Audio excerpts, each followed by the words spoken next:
How's it going, folks? Bit of an update for the road to Kona. Training was going great last week up to Friday as planned, and then I headed over to support my athletes doing IRONMAN Wales on Saturday. The intention was not to do too much, maybe get a couple of runs. I got one, wasn't great on the Saturday, and then Sunday was blowing a gale. But back home, a bit tired, but getting back into the way of things now. Up at the St Coleman's running track in Newry, so if anyone in the Newry area is looking for a good solid run session and to improve their technique and their running performance, Wednesday nights 7:30 up at the track, come up, give it a try. First session's free. Can't say fairer than that. So less than 2.5 weeks to flying out, so a lot of memories flooded back from IRONMAN Wales from last year when I qualified in near perfect conditions, and you think 13 months to get ready for an event is loads of time, and then in the blink of an eye you have 2.5 weeks to do so much to get ready to go. A big shout out to everyone who towed the line, started IRONMAN Wales over the weekend, all the Irish guys and girls. Awful weather.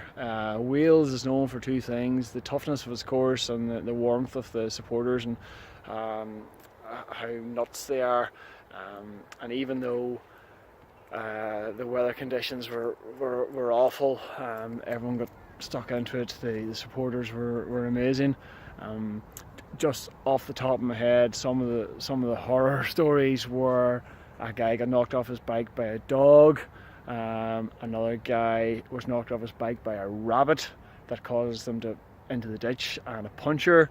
Another Irish guy was going up one of the steep hills when his chain broke and he had to get off and push his bike for 3 kilometers, and then miraculously in the middle of a crowded area, the chain was fixed. No outside assistance, just happily fixed itself, and he made it to the finish line.